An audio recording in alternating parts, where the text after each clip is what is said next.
Soviet काल का एक लतीफा है।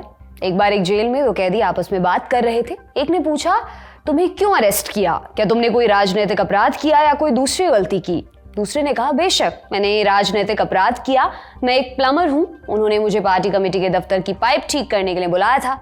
मैंने उनसे बस इतना कहा था, यहाँ पूरा सिस्टम बदलना पड़ेगा। फिर क्या था, उन्होंने मुझे 7 साल के लिए जेल भेज दिया।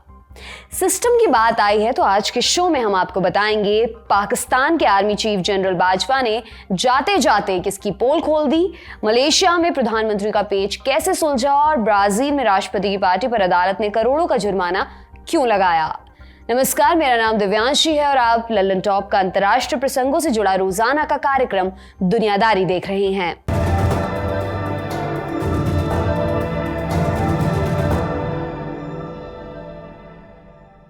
सबसे पहले बात करेंगे पाकिस्तान की।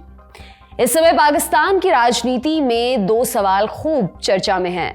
पहला, इमरान खान के आजादी मार्च का क्या होगा, और दूसरा, पाकिस्तानी फौज का अगला मुखिया कौन होगा। इमरान खान की पार्टी पाकिस्तान तहरीक-ए-इंसाफ ने 26 नवंबर को रावलपिंडी में ऐतिहासिक रैली करने का दावा किया है। पीटीआई ने कहा है कि ये पाकिस्तान के इतिहास की सबसे बड़ी रैली होगी। हालांकि इस रैली से इमरान की मांग पूरी हो जाएगी, ये दावे के साथ नहीं कहा जा सकता। इमरान खान नए चुनाव की मांग लेकर अक्टूबर 2022 से मार्च कर रहे हैं। इस बीच में उनके ऊपर गोलीबारी भी हुई। इमरान का दावा है कि जब तक सरकार चुनाव का ऐलान नहीं करती तब तक उनका मार्च जारी रहेगा। इस पर पाकिस्तान के रक्षा मंत्री ख्वाजा आसिफ ने संसद के अंदर इमरान को चेतावनी दी। 21 नवंबर को नेशनल असेंबली में आसिफ ने कहा था, आर्मी चीफ की नियुक्ति का प्रोसेस 2 या 3 दिन में खत्म हो जाएगा। इसके बाद हम इमरान खान से भी निपट लेंगे। यानी पहले सवाल का जवाब दूसरे सवाल से नत्थी हो गया था। जब तक आर्मी चीफ की नियुक्ति नहीं हो जाती तब तक इमरान की लॉन्ग मार्च में कुछ नया नहीं होगा। इमरान खान नए आर्मी चीफ को लेकर लगातार सवाल उठा रहे थे। उनका कहना था कि नियुक्ति में उनकी भी राय ली जाए। वो कहते रहे कि प्रधानमंत्री शरीफ और गठबंधन में उनके सहयोगी आसिफ अली जरदारी आर्मी चीफ चुनने के काबिल नहीं है।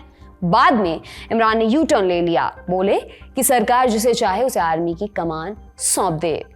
इस मामले में ताजा खबर यह है कि पाकिस्तान सरकार ने नए आर्मी चीफ के नाम का ऐलान कर दिया है।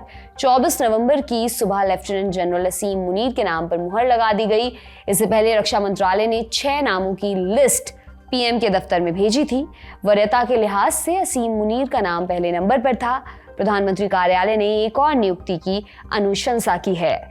लेफ्टिनेंट जनरल शमशाद मिर्जा को chairman of joint chiefs of staff committee यानी कि CJCSC बनाया गया है।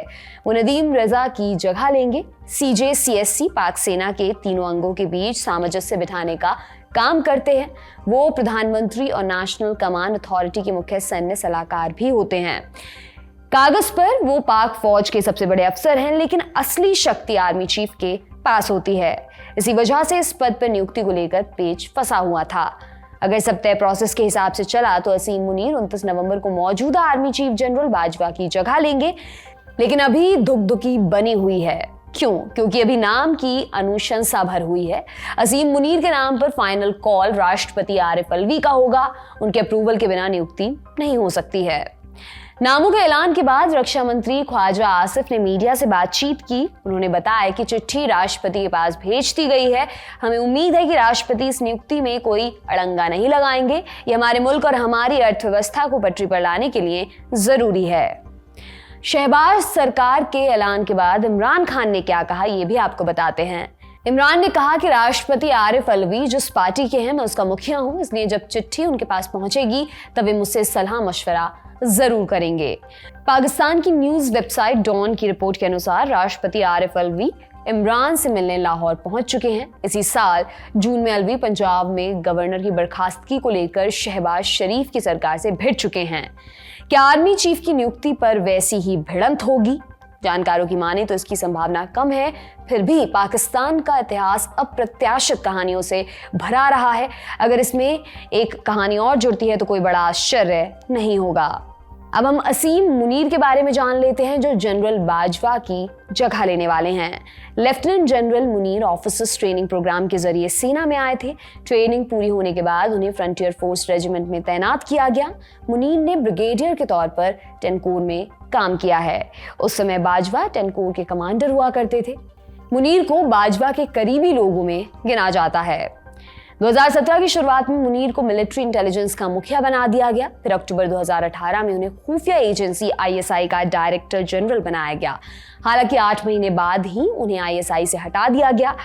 इसके बाद उन्हें गुजरांवाला कोर का कमांडर बनाया गया। जून 2021 में उन्हें क्वार्टर मास्टर जनरल बना दिया गया। पाकिस्तान में क्वार्टर मास्टर जनरल आर्मी को मिलने वाली सप्लाई का काम देखते हैं। असीम मुनीर को 2018 में पाकिस्तान के दूसरे सर्वोच्च नागरिक सम्मान हिलाल-ए-इम्तियाज से नवाजा जा चुका है। ये तो हुई आने वाले आर्मी चीफ की कहानी। जाने वाले ने क्या गुल खिलाया, इस पर भी बात कर लेते हैं। जनरल कमर जावेद बाजवा नवंबर 2016 में पाक आर्मी के कप्तान बने थे। उस समय के प्रधानमंत्री नवाज शरीफ एक ऐसा आर्मी चीफ चाहते थे जो राजनीति से दूर रहे, इसलिए उन्होंने 4 सीनियर अफसरों को दरकिनार कर बाजवा को आर्मी की कमान सौंपी। उसी समय नवाज शरीफ पर पैसों की हेराफेरी का केस चल रहा था। 2017 में सुप्रीम कोर्ट ने उन्हें अयोग्य ठहरा दिया। आर्मी ने उनकी कोई मदद नहीं की। नवाज को अपनी कुर्सी छोड़नी पड़ी। 2020 में नवाज ने आरोप लगाया कि उनको कुर्सी से हटाने में सेना का बड़ा हाथ था। 2018 के आम चुनावों में आर्मी ने इमरान की पार्टी PTI को गोद में बिठाया। इमरान जीते, उन्होंने इसका बदला चुकाया। जनरल बाजवा का कार्यकाल नवंबर 2019 में खत्म होना था, लेकिन उससे पहले ही तत्कालीन PM इमरान खान ने उनका कार्यकाल 3 बरस के लिए बढ़ा दिया। जनरल बाजवा ने राजनीति और फौज पर जिस तरह की पकड़ बनाकर रखी थी, माना जा रहा था कि वो तीसरा कार्यकाल भी ले सकते हैं, लेकिन उन्होंने कथित तौर पर बड़ा दिल दिखाकर इस ऑफर को ठुकरा दिया। 2 बार पाक आर्मी ने और 2 बार जनरल बाजवा ने खुद सामने आकर कहा कि एक्सटेंशन नहीं लेंगे। तब जाकर लोगों को थोड़ा भरोसा हुआ। उनकी बात पर अंतिम मुहर तब लगी जब 23 नवंबर को बाजवा अपने करियर का अंतिम भाषण देने आए। इसमें उन्होंने कुछ चौंकाने वाले राज जाहिर किए। बाजवा ने जो कुछ कहा, हम आपको उसका सार बता देते हैं। जनरल बाजवा ने 1971 के बांग्लादेश युद्ध पर बात की। उन्होंने कहा, मैं कुछ रिकॉर्ड दुरुस्त कर देना चाहता हूं। सबसे पहले तो ये कि ईस्ट पाकिस्तान का पतन फौजी नहीं बल्कि एक सियासी नाकामी थी। बाजवा ने यह भी कहा कि ईस्ट पाकिस्तान में मारे गए सैनिकों को कभी सम्मान नहीं मिला। ये बहुत बड़ी ज्यादती है। जनरल बाजवा ने स्वीकार किया कि पिछले 70 सालों से पाक फौज पाकिस्तान की राजनीति में हस्तक्षेप कर रही थी। उन्होंने कहा, सियासत में फौज की दखलंदाजी असंवैधानिक है, इसलिए फरवरी 2021 में फौज ने बहुत सोच विचार कर फैसला किया कि हम किसी सियासी मामले में दखल नहीं देंगे। जनरल बाजवा ने इमरान खान का नाम लिए बिना उनके ऊपर भी निशाना साधा। उन्होंने कहा कि सियासत से अलग रहने के फैसले के बावजूद कुछ लोगों ने हम पर गलत लांछन लगाए और बदजुबान का इस्तेमाल किया। बाजवा ने कहा, फौज पर आम जनता और सभी सियासी पार्टियों का हक है, लेकिन शब्दों के इस्तेमाल में एहतियात बरतनी चाहिए। एक जाली और झूठा बयान तैयार कर राय बनाई जा रही है। जो लोग ये समझते हैं कि वे फौज और अवाम में दरार डाल देंगे, वे भी गलत साबित होंगे। फौज के पास उनका जवाब देने के लिए बहुत सारे तरीके थे, लेकिन हमने संयम बरता। ये बात सबको समझ लेनी चाहिए कि इस सब्र की भी एक सीमा है। मैं अपनी और फौज के खिलाफ चलाए गए कैंपेन को दरकिनार कर आगे बढ़ना चाहता हूँ। जनरल बाजवा ने यह भी कहा कि पाकिस्तान मुश्किलों के दौर से गुजर रहा है। इससे निपटना एक पार्टी के बस की बात नहीं है। इसके लिए सभी पार्टियों को एक साथ आना जरूरी है। जनरल बाजवा ने जाते जाते पाक फौज को राजनीति से दूर रखने का वायदा किया। यहाँ पर एक मुहावरा याद आता है, 900 चूहे खाकर बिल्ली हज को चली। ताउम्र पॉलिटिक्स की कटोरी से पेट भरने वाली आर्मी कितना संयम दिखा पाएगी, इस पर आपकी राय क्या है, हमें कमेंट बॉक्स में जरूर बताएं। फिलहाल हम चलते हैं मलेशिया। मलेशिया के किंग सुल्तान अब्दुल्ला सुल्तान अहमद शाह ने अनवर इब्राहिम को नया प्रधानमंत्री घोषित कर दिया है। 24 नवंबर को उन्हें प्रधानमंत्री पद की शपथ दिलाई गई। 4 दिनों तक चली उठापटक के बाद अनवर को PM बनाया गया है। दिलचस्प बात यह है कि उनकी पार्टी के पास सदन में बहुमत नहीं है। क्या है इसकी पूरी कहानी, बता देते हैं। मलेशिया में 19 नवंबर को आम चुनाव कराए गए थे। कायदे से ये चुनाव जुलाई 2023 में होना था, लेकिन सत्ताधारी यूनाइटेड मलयाज नेशनल ऑर्गेनाइजेशन के अंदर कलह होने लगी। कार्यकाल के बीच में ही 3 प्रधानमंत्री बदले गए। इसी वजह से पीएम इस्माइल सबरी याकूब पर दबाव बढ़ रहा था। याकूब ने 10 अक्टूबर को सदन को भंग कर दिया। मलेशिया के संविधान के अनुसार सदन भंग करने के 60 दिनों के अंदर चुनाव कराना जरूरी होता है, इसलिए चुनाव की तारीख 19 नवंबर की रखी गई। मलेशिया में 2 सदनों वाली व्यवस्था है। निचले सदन को दीवान रक्यात या पीपल्स असेंबली, जबकि ऊपरी सदन को दीवान निगारा या स्टेट असेंबली के नाम से जाना जाता है। मलेशिया के निचले सदन में 222 सदस्य होते हैं। इस सदन में बहुमत दल का नेता प्रधानमंत्री बनता है और बहुमत के लिए 112 सीटों की दरकार होती है। मलेशिया के चुनावी इतिहास में कभी ऐसा नहीं हुआ कि सीधा नतीजा ना आया हो। हर चुनाव में किसी न किसी पार्टी या गठबंधन ने बहुमत लायक सीटें जुटाई ही हैं, लेकिन इस बार ये परंपरा टूट गई। पहली बार ऐसा हुआ कि किसी भी पार्टी या गठबंधन के पास 112 सीटें नहीं थीं। अनवर इब्राहिम के गठबंधन पख्तन हरपन के खाते में 82 सीटें आईं। पूर्व प्रधानमंत्री मुहिद्दीन यासीन के पेरिकातन नेसियोनल के खाते में 73, जबकि बेरिसन नेसियोनल को 30 सीटें मिली। बीएन गठबंधन में यूएनएमओ सबसे प्रभावशाली पार्टी है। इसे मलेशिया में ग्रैंड ओल्ड पार्टी का दर्जा मिला हुआ है। उसके बाद क्या हुआ ये कि मलेशिया में 2018 में आम चुनाव हुए। इसमें यूएनएमओ हार गई। नजीब रजाक को प्रधानमंत्री पद से इस्तीफा देना पड़ा। यह अभूतपूर्व था। मलेशिया के इतिहास में पहली बार किसी यूएनएमओ को हार का सामना करना पड़ा। यूएनएमओ की स्थापना 1946 में हुई। 1957 में ब्रिटेन ने मलय को आजाद कर दिया। सत्ता यूएनएमओ के पास आई।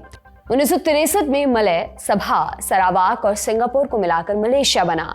1965 में सिंगापुर को अलग कर दिया गया। फिर सिंगापुर अलग देश के रूप में सामने आया।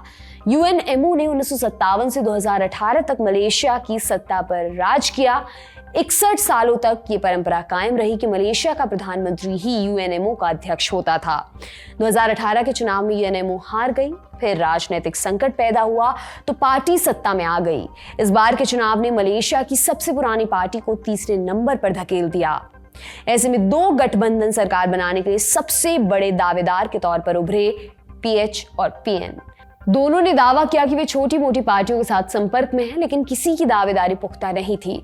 तब मलेशिया की रॉयल फैमिली ने दखल दिया। 23 नवंबर को सुल्तान ने अनवर इब्राहिम और मुहिद्दीन यासीन से मुलाकात की। उसके बाद राज परिवार के अंदर मीटिंग्स का दौर चला। 24 नवंबर को सुल्तान ने अनवर को प्रधानमंत्री बनाने का ऐलान कर दिया और इसके साथ ही मलेशिया में चल रहा राजनीतिक गतिरोध भी खत्म हो गया। अब आपको अनवर इब्राहिम की कहानी भी सुनाते हैं। अनवर के पॉलिटिकल करियर की शुरुआत छात्र आंदोलन के साथ हुई थी। उन्होंने 1971 में अपनी पार्टी बनाई। वो गरीबी और दूसरे मुद्दों को लेकर आंदोलनों में मुखर रहने लगे। तत्कालीन प्रधानमंत्री महातिर मोहम्मद की उनके ऊपर नजर पड़ी। महातिर ने उन्हें यूएनएमओ ज्वाइन करने के लिए बुलाया। अनवर मान गए। 1980 और 90 के दशक में अनवर ने वित्त मंत्री और डिप्टी पीएम जैसे अहम पदों पर काम किया। माना जा रहा था कि अनवर इब्राहिम महातिर के उत्तराधिकारी होंगे, लेकिन अचानक सब कुछ बदल गया। 1998 में महातिर नाराज हो गए। उन्होंने अनवर को सभी पदों से बर्खास्त कर दिया। फिर 1999 में उनके ऊपर भ्रष्टाचार और अप्राकृतिक सेक्स का मुकदमा चला। अनवर को जेल भेज दिया गया। उन्होंने 2008 में विपक्ष के नेता के तौर पर वापसी की, एक नया गठबंधन बनाया, लेकिन इसे बहुत ज्यादा सफलता नहीं मिली। फिर 2015 में उनके ऊपर अप्राकृतिक सेक्स का दूसरा केस लगाया गया। इसमें उन्हें 5 बरस की सजा हुई। जब अनवर जेल में ही थे तभी मलेशिया में 1MDB स्कैंडल चर्चा में आया। इसमें यूएनएमओ के नेता और प्रधानमंत्री नजीब रजाक का नाम सामने आया। रजाक पर अरबों रुपए के गबन का आरोप लगा। इससे पार्टी के अंदर विद्रोह हुआ। पूर्व प्रधानमंत्री महातिर मोहम्मद अलग हो गए। 2018 के चुनाव से पहले अनवर ने महातिर के साथ हाथ मिला लिया। उनका गठबंधन जीत गया। अनवर को शाही क्षमादान मिला। महातिर ने उन्हें अपना उत्तराधिकारी घोषित किया, लेकिन ऐसा कभी हो नहीं पाया। बीच में ही सरकार बदल गई। महातिर को जाना पड़ा। दशकों तक टॉप पर पहुंचने की कोशिश में फिसलकर गिरते संभलते अनवर इब्राहिम ने आखिरकार मंजिल हासिल कर ली है। क्या इस बुलंदी पर वो कायम रह पाएंगे, ये देखना बेहद दिलचस्प होगा। मलेशिया के चैप्टर को यहीं पर विराम लगा देते हैं और चलते हैं ब्राजील की तरफ, जहां राष्ट्रपति की पार्टी पर भारी जुर्माना लगाया गया है। ब्राजील में अक्टूबर में राष्ट्रपति चुनाव कराया गया था। दूसरे राउंड में जायर बोल्सोनारो और लूला डी सिल्वा के बीच मुकाबला हुआ। इसमें लूला ने बोल्सोनारो को हरा दिया। ब्राजील में ये परंपरा रही है कि हारे हुए राष्ट्रपति विजेता को फोन कर बधाई देते हैं और अपनी हार स्वीकार करते हैं। इसके बजाय उनके समर्थकों ने देश के कई हिस्सों में जाम लगाया और आगजनी की। वे चुनाव में धांधली की बात करते रहे। चुनाव से पहले बोल्सोनारो ने भी यही दावा किया था।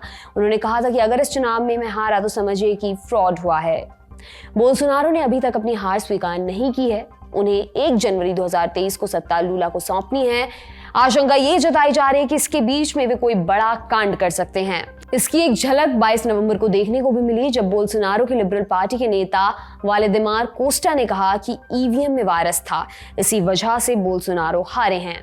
उन्होंने चुनाव आयोग से कुछ ईवीएम के वोट्स को अवैध ठहराने की मांग की। इस मामले की सुनवाई इलेक्टोरल कोर्ट में हुई। 24 नवंबर को कोर्ट ने याचिका को खारिज कर दिया। साथ ही उन्होंने लिबरल पार्टी पर लगभग 35 करोड़ रुपए का जुर्माना भी लगाया। कोर्ट ने कहा कि केस में कोई दम नहीं है, ये बस बदनीयती का मामला है। इस तरह बोल्सोनारो को एक और झटका लगा है। जानकारों का कहना है कि कुर्सी से हटने के बाद उनके ऊपर भ्रष्टाचार और कोविड में लापरवाही का मुकदमा चल सकता है। इससे बचने के लिए वो हाथ पांव मार रहे हैं। उनकी अभी तक की कोशिश तो सफल नहीं हो पाई है। आज की दुनियादारी में बस इतना ही दोस्तों। जाते जाते एक जरूरी सूचना सुन लीजिए। लंदन टॉप ऐप पर रिलीज हो रहा है जाकिर खान का स्पेशल शो। इसे आप 25 नवंबर को दोपहर 2 बजे से देख सकते हैं। तो ऐप डाउनलोड कीजिए और एक्सक्लूसिव वीडियो का आनंद लीजिए। इसी के साथ मैं विदा लेती हूँ। शुक्रिया, शुभ रात्रि।